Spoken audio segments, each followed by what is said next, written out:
this time, we'll call our meeting to order, and we'll begin by asking Ms. Clemency to lead us in our prayer and pledge. Let us pray. Dear Heavenly Father, please be with us this morning. Please help us make the best decisions possible for the children of Levy County and all of the staff. I ask you, Lord, to please be with our children that we had during expulsion meetings this morning and their family. And I also ask for prayers for the Knopf family.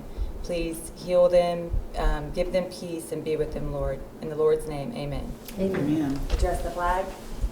I Pledge allegiance to the flag of the United States of America and to the republic for which it stands, one nation, under God, indivisible, with liberty and justice for all. Thank you very much, Ms. Clemency. At this time, do I hear a motion to adopt our agenda? So moved. Second. I have a motion and a second. All in favor? Aye. Motion passes. Thank you. At this time, I'd like to welcome everyone to our board meeting, and thank you very much for being here. We will start our board meeting with our negotiation results. Ms. Lake?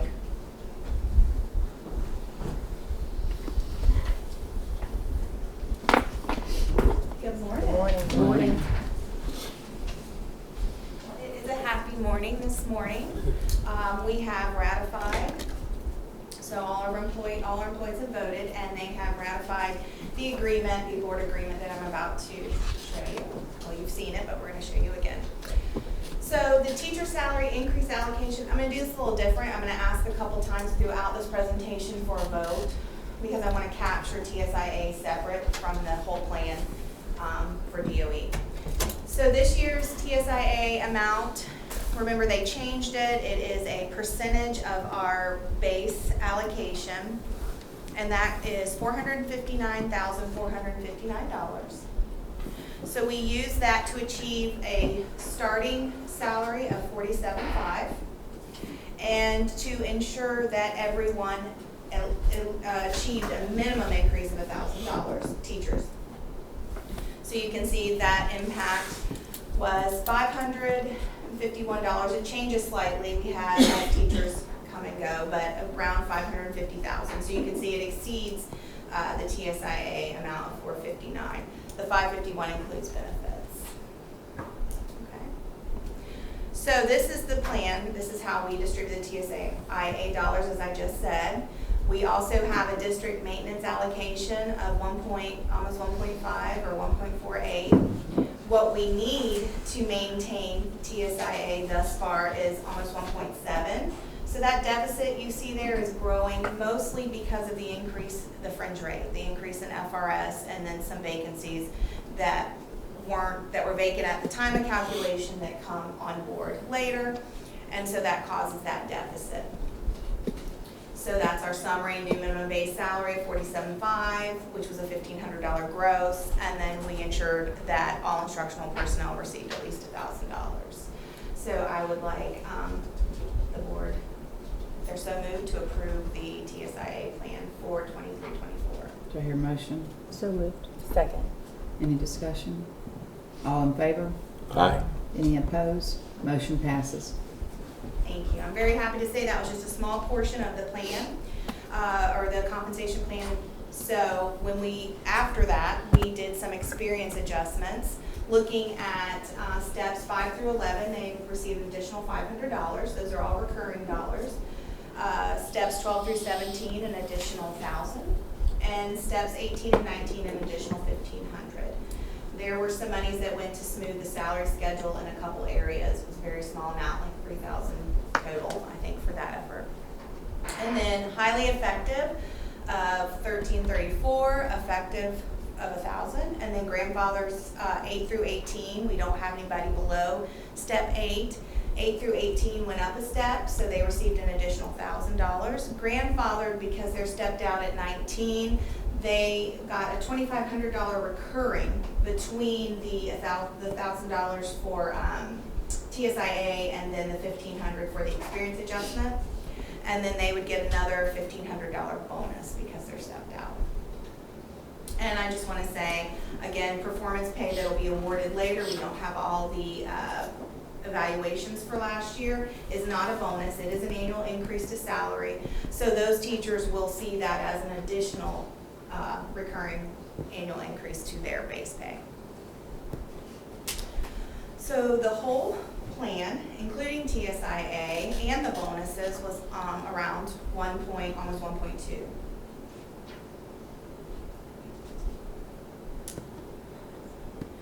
Okay, and if anybody has any questions, just stop me. It's a lot of numbers. So what does this mean for me? We've kind of put this together, working with the union to get this information out so that teachers could start to understand exactly what all those numbers meant for them. And in a nutshell, if your grandfather steps 8 through 11, you're getting a $2,500 recurring. Grandfather steps 12 through 17, you're getting a $3,000 recurring raise. Grandfather step 18 is $3,500. And grandfather step 19 again is $2,500 recurring, $1,500 bonus for a $4,000 increase for this year. Base pay moves to $47,500. Performance pay, that's the variance between everybody on the performance pay schedule. Some may only get $1,500, so those would be your new teachers coming in at steps 0 and 1 that don't have a performance evaluation for last year. So there's no other increase for them to achieve, so they're getting that $1,500. All the way to your 38, 34, which would be your performance pay people up in those steps 18 and 19 that are getting that the TSIA, they're getting the experience adjustment, and then they're either going to be highly effective or effective. So they would be 38, 34 if they're highly effective, or 3,500 if they're effective. Ms. Lee, Yes. while you're talking about highly effective and effective, if a teacher's highly effective, they get that performance pay. Mm-hmm. I'm getting better at not saying bonus now. The performance pay. So say the following year, they go, say it switches off, highly effective, effective. So that's going to Remain at the highly effective rate. The 1334 never goes away unless they leave. So a person who starts this year, that they're at 47.5, they go through this year, at the end of this year, that they're highly effective. If we award performance pay next year at 1334, they now would be 47.5 plus 1334 embedded into their salary, accruing for FRS. And that would continue on then to the following year. So it's always a little bit in the arrears because of the teacher evaluation. Yeah, it's actually not in enough arrears. We used to, when I first started, we used to negotiate 2 years behind, which seemed odd to me. Now I know why. Because the timing, we're actually negotiating earlier and we don't have the results of last year. We will have them soon, very soon, and hope to get that performance pay at the end of the year. But what you have to look at is, I no longer make $48,000. I now make $49,334. You don't sit on the salary schedule anymore. That's your salary. Performance pay, because in Skyward it comes along as an add-on, it sometimes gets missed that it's actually your salary. The add-on is just the tool by which Skyward allows us to add it, because you don't sit on a salary schedule. So there's no matrix for you to sit on, because you don't make what someone we would hire in at would make. You make more. So that's kind of where I think it's gotten it's a little hard sometimes to understand when you're looking at Skyward and trying to match up what we're saying. right. Thank But you. you don't lose that. You just would only get effective pay if it was negotiated the next year. But you would keep the highly effective as now part of your salary. It's now part of okay. Okay. Doesn't go away. Thank you. So I wanted to look at that against last year. We have really good conversations with our negotiations for the teachers union or our staff. And so they kind of give me some ideas of what staff is telling them and what they want to see and how this might help. So I always have that in mind before I bring the plan to you, and then I want to come back and compare it to what we did the prior year to see if we were able to achieve any of our common goals. So this year we were able to award higher than last year for grandfather, and overall higher than last year for performance pay. Those who got less than they got last year would be people who have less experience. So now it's finally flipped a little bit, and those who have more experience are getting a little bit more than those who don't. And this is all because of statutory changes. And it shouldn't be the 47.5. Listening to, so announced. Exactly. So for ESPs, what we did is we adjusted the salary schedule, and so we overall grew the salary schedule, honing in on groups and steps that didn't grow at the same rate last year. We had enormous growth for those in lower groups and lower down the scale. So after we adjusted the salary schedule, then we created a new step 15 and awarded everyone a step. So those hourly increases range from 20 cents to $1.35. The 20 cents would be those people that got the largest awards last year may have ended up with less this year. Moving pre-K lead teachers from group 7 to group 9, and there are additional requirements required of these pre-K lead teachers that we felt warranted the change of salary. Head custodians, creating a supervisor differential pay of $750 a year, which is about 36 cents an hour. Head custodians were ones that maybe made the same as their custodians last year because of that $15 an hour. So the $750 doesn't follow the employee, it follows the position. So if the person leaves that position, that $750 is there for the next person who comes into that role. And that's to try to allow that position to earn back some of the variance lost when everyone went to $15 an hour. Food and nutrition managers had the same issue going on. I think we had someone who moved from an assistant manager to a manager, and I think they got like something silly, 22 cents an hour, and she was like, what? This is a lot of extra work for that. So working with Julia, we came up with what that differential pay might look like for that position. Again, follows the position, and that is $1,500, which is about 95 cents an hour. So the ESP proposal, general funds, $464,000, total proposal, $578,000. So what does that mean for ESPs? I'm not going to bore you with every schedule, but I wanted to show you a couple and in case you see them so you kind of understood what they're telling you.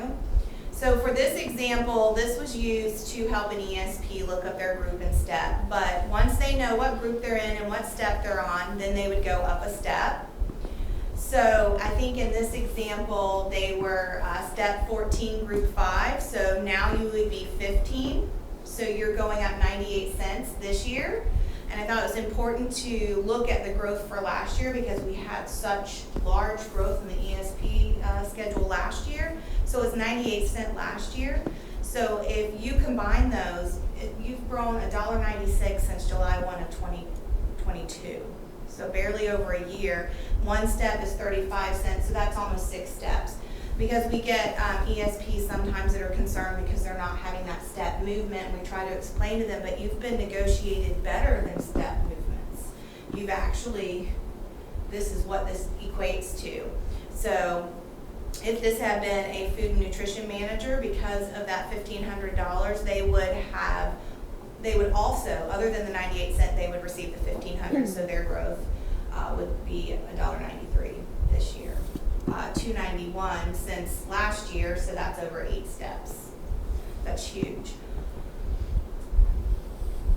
So one thing we discussed was a couple groups that grew at such a rate last year. I had already mentioned this, they weren't getting as much this year, so we tried to reframe it slightly just so they could see that that was still really large growth in 1 year's time.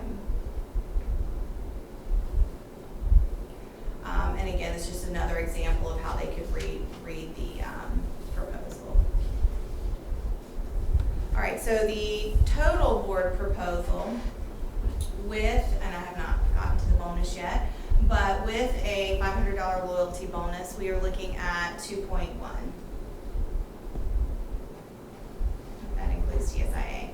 So the next thing we discussed was, and I believe you guys, we've already discussed this, you've seen this, but the history of self-insurance increases. In discussing what the board's wishes were for this year, we discussed what the history had been for self-insurance. And you can see there's several times the employees have taken 8%, 50%, 100%, but the majority of the time the board has borne the 100% of the increase.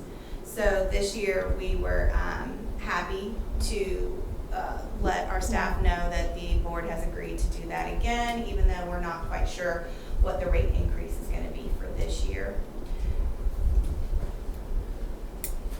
So we did have a counter proposal from the union, and that was for a bonus, $1,500. So the board countered with a $500 retention bonus, and just requiring that you were employed by 9/1 of 23 on or before, and that you're still here at the end of the school year, and then we will process that $500 bonus.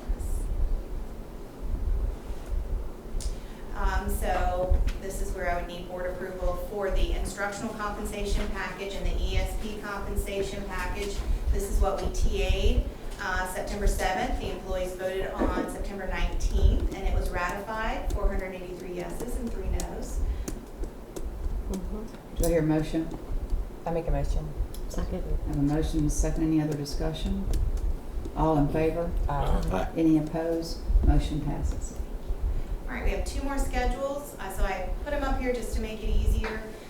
We have the school-based administration, so what we would propose is a 5% market increase to that schedule. Again, your school-based are performance-based, so they're like your performance-paid teachers. So just because you do a 5% market increase to the placement schedule, that's an attraction tool. That doesn't necessarily do an increase for the current principals or APs, just depends on what their current salary is. So we would ask anyone that did not receive a 5% increase in that placement schedule change that they would get a 5% adjustment. They would be eligible for the $500 Levy loyalty bonus, same conditions as the union agreement, and of course no increase in health insurance premiums. That's a total cost of close to $75,000. Do I hear a motion? I make a motion to approve. Second. A motion and a second. Any discussion? All in favor? Aye. Any opposed? Motion passes. All right, and our last schedule is our administrative others, so that's where you have your, and we have a confidential section that has your confidential secretaries and some other support staff, and then your administrative other that has your directors and your coordinators. We did a 3.5% market adjustment to that salary schedule. Again, and that does impact people sitting on that schedule because that's the salary they make depending on their step. So we did 3.5 for that, and then awarded a step, and that's where the 5% is equitable there. We're asking for a $1,500 bonus for those on 19 because again they'd be stepped out like the grandfather teachers. So this schedule is more akin to grandfather in that aspect. The $500 Levy loyalty bonus, same conditions, and then no increase in health insurance premiums. For that part of the schedule, you're looking at $134,000, but $89,000 specific to general fund. The confidential section, so the ESPs that sit on this schedule, we did the same as the ESP schedule, market adjustment to the salary schedule, added a step 15, awarded a step. We have one employee that's frozen for, that is what it's called. She moved from a higher earning position into a lower earning position, so her salary stays at that higher position. So she does not, or he just does not get a raise until their salary exceeds their new grouping. So we're asking for a $1,000 bonus for that person. That is all they would get out of this plan. And then, and of course, the $500 one time, they'd be eligible for that as well. And then no increase in insurance. And that's around $45,000. Do I hear a motion? So moved. Second. Motion and a second. Any discussion? All in favor? Aye. Opposed? Motion passes.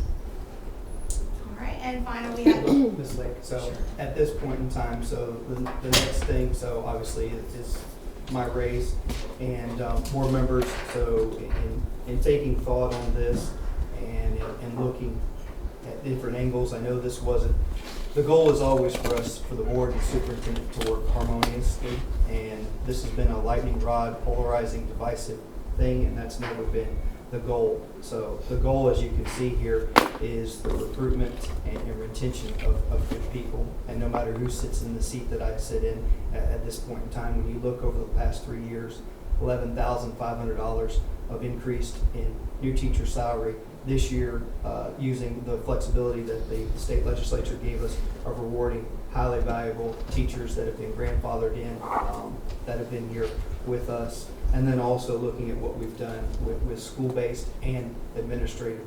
So I'm asking you to pull this and leave the 1% raise that I've asked for the last 2 years. So I'm asking it to be pulled because I truly desire that this board and myself work harmonious and there not be division in this. And so I know that this would continue to be a divisive thing, and I always want to do what's right. You'll see my heart that it is to recruit and retain highly effective people, and I truly believe that it's merited, and I do believe that when you look at other districts that do this, Putnam in their case, they do 2%, that's capped out at 18 or at 16%.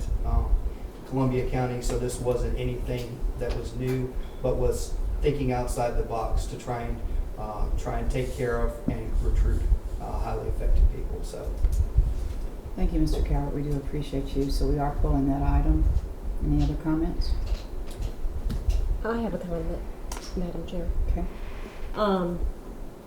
I know that based on what Mr. Cowart said, I pretty much for the past 3 years have been the person bringing the superintendent raise out and pulling it from the consent agenda and talking about it. I think it's a good move, which would be, what would it have been this year was 3% on top of the new state salary schedule. Is that correct? it is. So the 2% for the past 2 years remains. Is that correct? I'm asking for nothing. So All the percentages come off? yes, ma'am. Okay. I think that is great. I mean, I do see the new salary schedule for 23-24. The state increased the superintendent by 6%, so that helps. And I do believe you're getting your leadership, right, in both areas from the DOE? Yes, ma'am. So For your I earned certification? the superintendent certification, so I do receive that. So yes, ma'am. So, and I'm in the process of finishing the CEO LDP. So, and that's a sliding scale. So on Yes, that, sir. it depends. It's rated by a panel. So, and I don't know that. So when you look at, when this came about, and you look at the things, so you don't know what you don't know when you take this seat. I stand by my efforts to be accessible 24 hours and take the calls. And yes, you are at the beckon that this year it was a 6% set by the state, but it also, if you look historically, it also has been reduced. So, and that is at the will of the state legislature. And when you look at, I know it's a difference when being elected and appointed, and you look at those districts, and even if you take a broader scope and look across the state, across the nation on districts. So, one state above us. So there are definitely principals and APs that make double what I make. So, and it's never been about me. It's been about trying to recruit and retain highly qualified people and looking at a way that this board can reward the person that sits in this seat. Yes, sir. And from my comments, it's never been directed towards you. It's been my opinion, and that's why I stated it in front of the board. It's just my opinion. And I feel that all of us have the right to do that. Is this section B removed from this point forward, moving into the next year, or are we looking at it again next year and the year after that? So it would come up every year.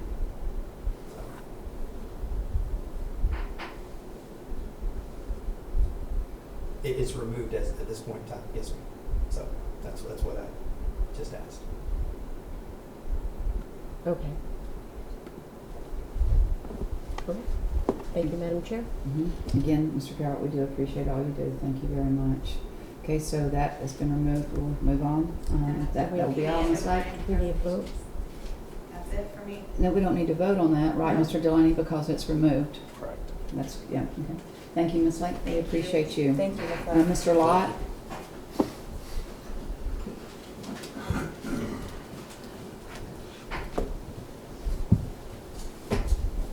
Good morning. Good morning. Well, as you know, we've had a busy legislative session, our last session, and so there's a lot of legislation that came down the pipe, and the way that works is, you know, new statutes are passed, and then it goes to the state board rule. They have to make new board rules. Eventually it gets to NEFAC. NEFAC then creates these model policies, and then they eventually trickle down to us. And so that's why we're here today. And we have several that were, that basically are hot off the presses, came in, I think, last week, and we quickly tried to get them ready to present to you. And then we'll go through them. And I do want to say that this is a team effort always, because what I do is I get this long list, and for example, safe and secure schools, that goes to Mr. Gore, because he's in charge of that area. If it's personnel, it goes to Ms. Wade. If it's ESE, it goes to Ms. Young. If it's dealing with curriculum or something like that, it goes to Dr. Hamlin. So depending on where they fall, we have some today that were internet security is Mr. Bennett. So they go to those people, they look at them, they change, and then they bring them all back together. Anything that doesn't fit into a neat category, I take. So there's several here that I did. So really quick, I want to introduce these, go through them, and if you have any questions, we can certainly answer those questions today, or these will come back up next board meeting. You know, as you've had time to digest these changes, you may have some questions at that point. So 3.06, safe and secure schools. Basically, they changed threat assessment to threat management in their language, and in fact, that comes in play in a couple of different one of these board policies. There's a new model for drills, which there's some good parts and some bad parts of that, I'll tell you. But basically, this is House Bill 543 and State Board Rules 6A 1.0018 and 1.0019. So State Board Rules leads to changes, and that's what you have there on 3.06, Safe and Secure Schools. Are there any questions at this time? Okay. Hey, this is going to sound stupid, Yes. but if we look under Threat Management 5A, in that last paragraph, when we get towards the end, it says the appraisal of Rick in a threat. Shouldn't that be Risk? I mean, Rick's probably a well-qualified dude, but isn't that a misprint? It's like It's possible. the last, I mean, 5A, I'm trying to find it. I see where they crossed out minimize the risk of targeted violence. What PDF page are you on? no, on PDF page 4 of 10. And if you'll get down in the last paragraph before it switches to B, second to last Yeah, I see sentence. it. Yeah. I got you. It should be risk. Okay. I mean, I figured Rick was one of your buddies, and No, he's not. If you see things like that, obviously we want to correct that as we move through this. And that was definitely a typo. Okay, 3.26, internet security or internet safety. Mr. Bennett had this one, and as you can see, the entire this is an entirely new policy, and it's, you can see, I don't need to tell you what but basically this came out of House Bill 379, and you see the state board rules and things are listed at the end, and it talks about basically, bottom line is making sure that any of our students who have access to internet within our system, there's some filters in place, some safety measures have been enacted, and also gives consequences and different things in regard to our children being on the internet, which is, of course, a vital part of our curriculum anymore. So That's an entirely new policy. Are we allowed with this policy, Mr. Bennett, to still check students and where they've been on the internet? If necessary, they're not tying our hands with that, are they? Anything else? Okay. Yeah. Thank you. Okay, the next two deal with instructional materials, and you'll see there's really no change because a couple of years ago we changed these policies to reflect that any changes that needed to take place that would occur within our instructional materials selection process and our handbook, our policy handbook. So Dr. Hanlon and had looked at those and made sure that these changes that were required had in fact already been enacted in our policy handbook. So the only thing we changed there is to reflect the fact that we reviewed this, and so we put a new date there. Okay, 4.43, operation of unmanned aerial vehicles or drones.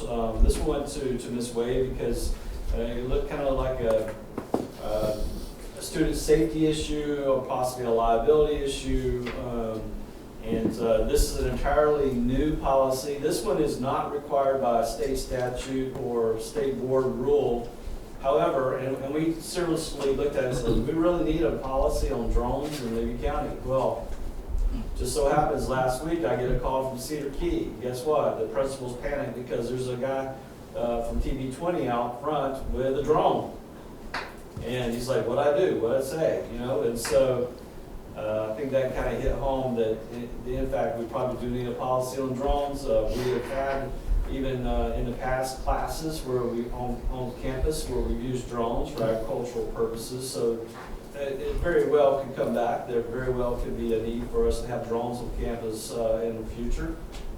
As you know, I've shown you drone footage from our new school in Chiefland. So we had to make sure that we did those things while students were not present. You know, those kind of things would be kind of set forth in here. And so that's why we felt like, hey, this is probably a need, and so we need a new policy. Obviously, if you disagree, we can do away with it since it's not board or a state board rule required or legislatively required. But I'll let you guys discuss that at a later date. If you feel like we need to pull it, we can certainly pull it. All right, 5.13. I did this one, zero tolerance, and basically what this does, some new House Bill 1537, so this is statutorily driven, and basically what it says is if a student is trying to, say, break up a fight or some other disturbance, and in the process they're breaking up a fight and someone else gets hurt or a staff member in that case got hit or something, that basically you know, they were in the clear, that there's a rebuttable presumption that they're acting in defense of a staff member or others. And again, that's statutorily driven.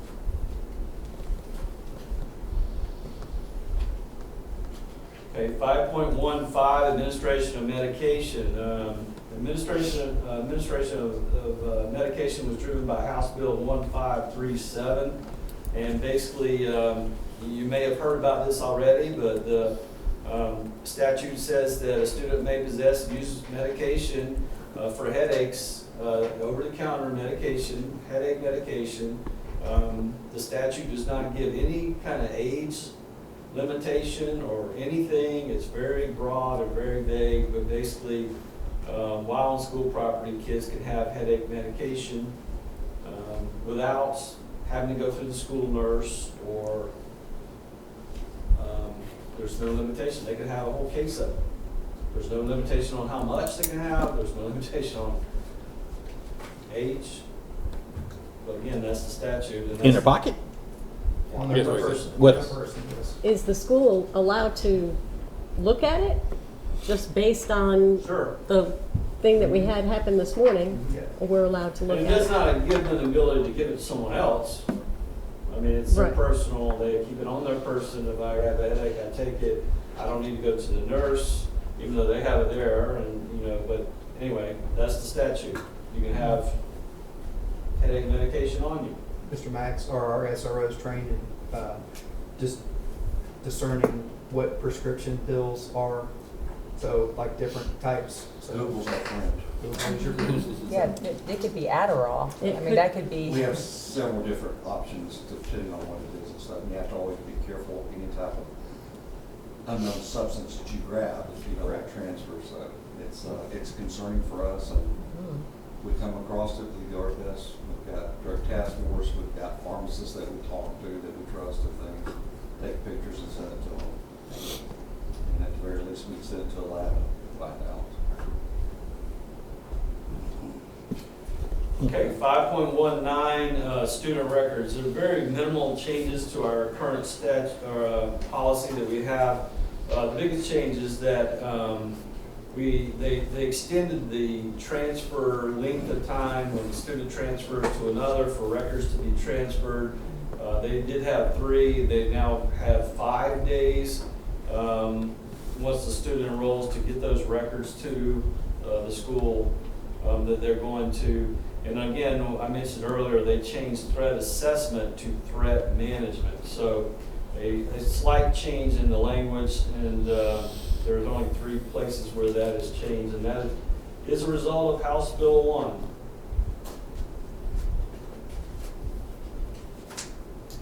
Okay, 5.41, children of military families. This was a legislative change, House Bill 633. And basically it's talking about children of military families that are eligible for any kind of special academic programs that you may have, facilitates their enrollment in those programs. So for us, it could be a CTE program or something that's special. It would facilitate their enrollment in that program. 6.0 or 6.20, this is a change based on Senate Bill 7024, and as you may or may not know, that is what has allowed the extension of some of our drop. So, for example, from 5 to 8, and so because of that, the language that we had previously was based on the 5 years, and this gives us a way to extend some of those terminal sick leave payments out to the full 8 years. Do what? Did I miss one? Yes. I did miss one. 6.39.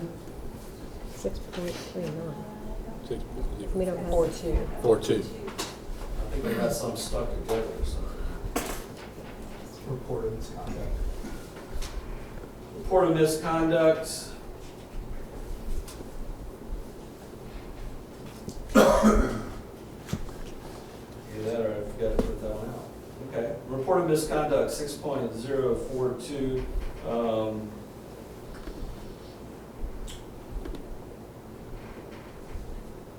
Basically, that's legislative changes based off of 1012.797. And the only change is that one paragraph where it talks about the length of time that law enforcement would report to the school district if one of our employees was arrested, and then we then have some reporting requirements that we have to make towards the parents of the enrolled students that may be in that teacher's class. So there's some ramifications based off of that. I don't know how I missed that one. Okay. I already did military families, right? Yes. Okay. Sick leave. Sick leave, again, that was the one where they've changed the extension to drop, so it talks about paying out the sick leave. So we got emergency drills next. House Bill 543, State Board Rule 6A 1.0018. led to these changes. You'll see that in this one, there's some good and bad. They have reduced the number of drills that we have to have. They've changed some of the components in regard to some of those drills. They do have some particular instances where they're talking about 4 of the 6 emergency drills must address active threats. And so the rest of them could be something else like a fire drill or, inclement weather. There's all kind of different drills that could be executed at the school site. And so set some different parameters for drills. Again, that one came under Mr. Gore. Let's see, I think the last one, smoking and tobacco-free environment. We just recently passed this bill or this policy, and really there was only one small change, but I guess while we were doing this, I thought, well, we might as well get the most current version. And just basically talks about acceptance of tobacco industry gifts is prohibited.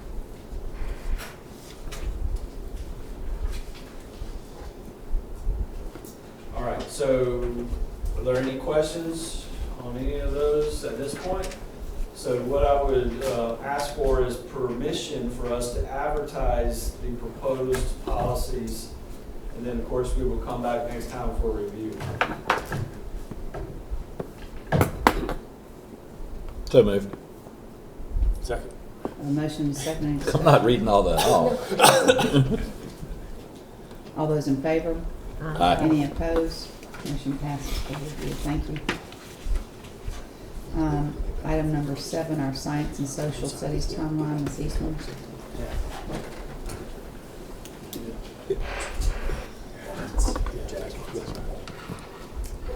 Good morning.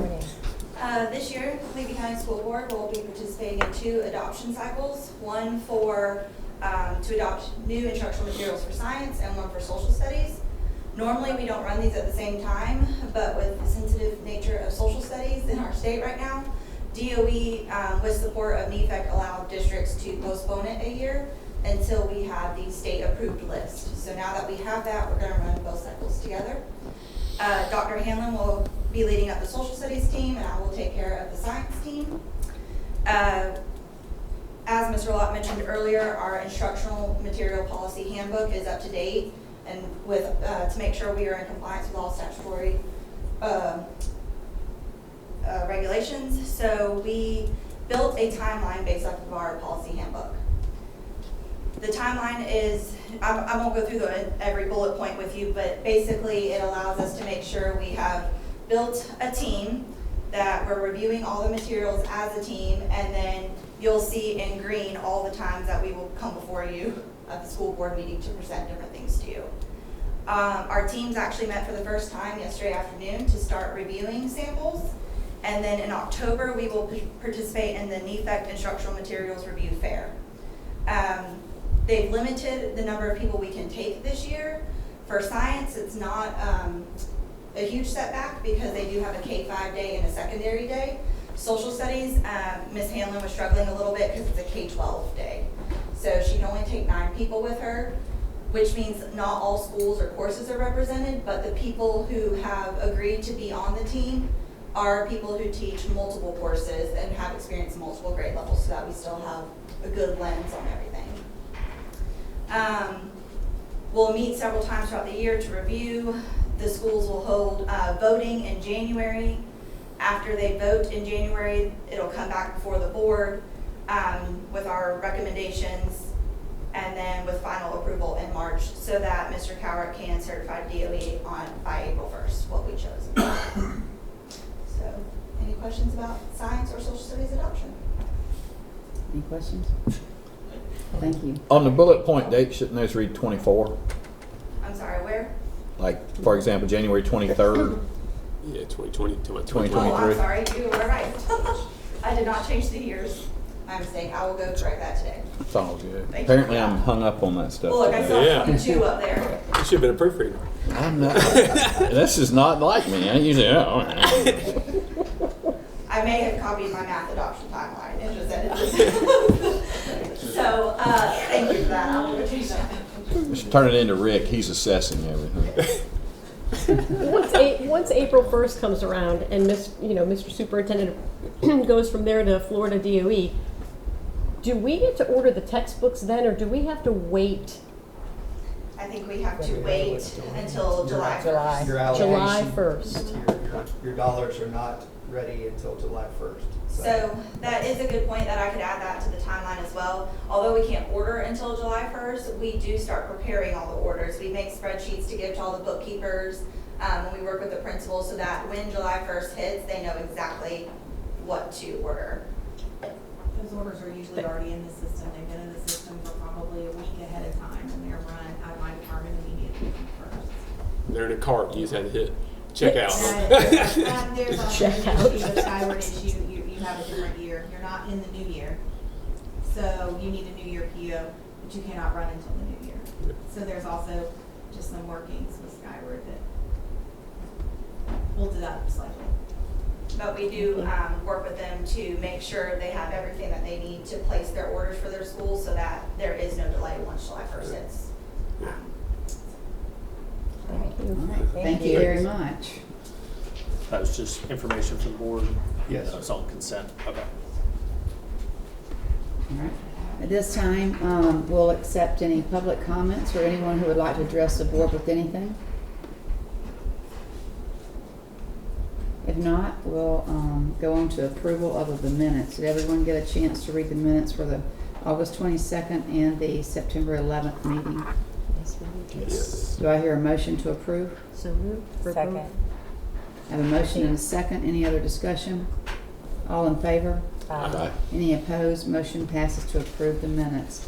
Thank you very much. We'll move on to consent agenda items, and I'll start with Mr. Whitehurst. I don't have any questions. All mine are answered by the superintendent. I've got no Brandon Eastman, so I certainly see he's on here, and I think he might move up kind of throughout the ranks. So certainly he's gonna be missed, and but like I say, a lot of moving here and there. But I think other than that, I don't have any other questions. Thank you. Thank you very much, Ms. Clemency. All my questions were answered. Thank you, Mr. Aspel. All my questions were answered, but I do think it's cool when you see somebody that's been here a long time, they're retiring, or you see a person who not that long ago was an actual student coming to teach at the high school they went to. I think all that kind of stuff is cool.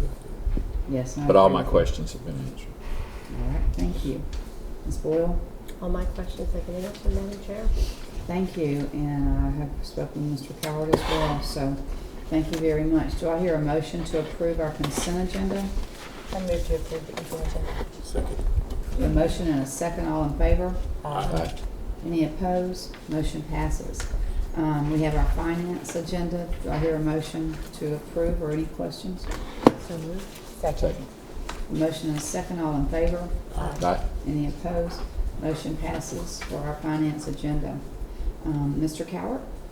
Madam Chair, so not to steal anybody's thunder, but what had great joy on Saturday night to see both Chiefland and Williston being represented out at the Swamp on Florida Field playing with the Gator Booster or Gator Band. So that was quite enjoying it, and then seeing some pictures of the aftermath of different people in the band and parents reminiscing about them years back participating and doing the same thing. So I think it's one of the great highlights of the band year, and Mr. Joseph Davis, so at Williston Middle High School, and Miss Lindsay, so we're doing a rock star job at both those places, and I appreciate their efforts.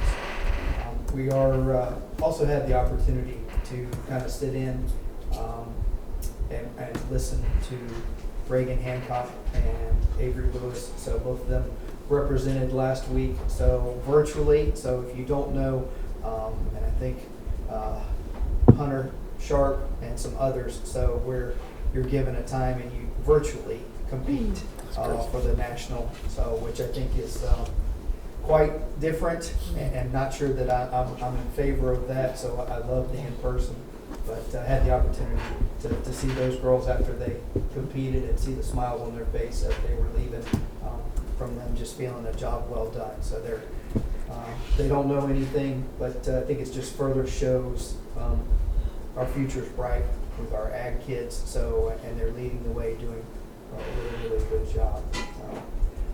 Just as we had an opportunity to spend some time with Ms. Hudson and Ms. Tina Certain, president of the School Boards FSBA Association, last week, and trying to help further educate our voters on different things. So appreciate her cooperation and partnership and being right there side by side as we discuss some impacts. And then just would like everyone to continue to keep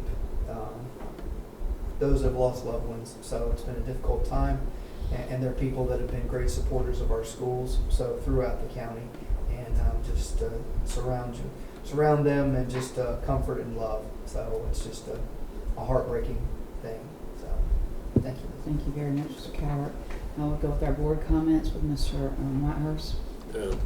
I echo Mr. Cowart's, condolences for families in this community that's lost loved ones. Certainly be praying for them.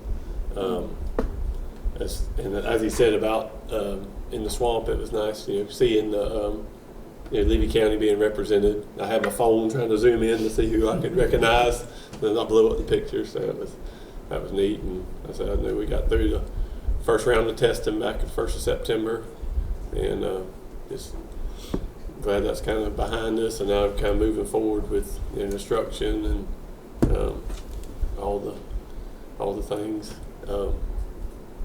It's exciting for the footballs and the volleyball and all the other teams competing, and just just fall, enjoying the weather, finally getting a little cool, and kind of getting excited about this kind of year. So and just glad to be here. Thank you. Thank you, Ms. Clemency. I don't have a lot. I know Yankeetown is spending this week reviewing the data from the testing that we completed and trying to make a plan of action from those data points. I thought Ms. Young might be here this morning, but I wanted to give her a shout out because I know she's been working with Ms. Westfall pretty closely, just trying to also get a plan of action on some behaviors and situations. So she's much appreciated. And to end on a good note, we are planning the Fall Festival in Yankeetown, and there's also a mullet throwing contest on October 21st, and all proceeds will go to the school. So exciting times in Yankeetown. That's all I have. Thank you. That does sound exciting. Mullet throwing. I don't know exactly what that means. Yeah, Mr. Aswell. Well, in Yankeetown they throw mullet. But in Bronson, we're going to fry some mullet on October the 6th for the Bronson FFA alumni is having a homecoming fish fry. And that's October the 6th. You come out and I'll personally hand you the plate. They probably won't let me hand the plate. They know that I'll probably drop it. But since we're visiting Bronson schools today, I'm going to let them brag about what they've got going on. Homecoming at Bronson is coming October the 6th, so we're having that. So good times to be had by everybody. And so moving on and moving up. That's all I have. Thank you. I'm going to let them do their own bragging. Good. We'll look forward to it, Ms. Boyle. I wanted to thank the maintenance department again. I was talking to some of the teachers in Cedar Key last night at the game, and I know that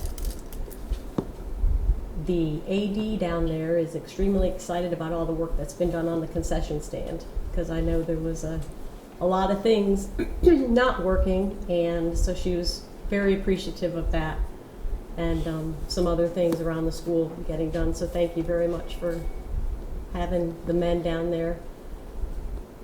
Also, Cedar Keys Fall Festival is coming on October 27th, and they're looking forward to that. No mullet throw, but they did do squid throwing last year, which is funny.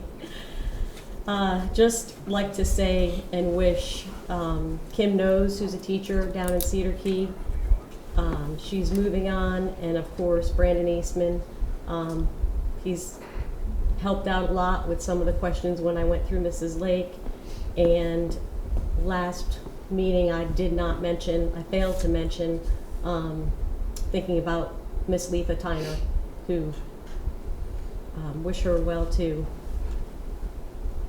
On October 6th, that must be a popular day, the FSBA is having their legislative session in Gainesville to pick their platform. So once that's done, I'll be there at that session.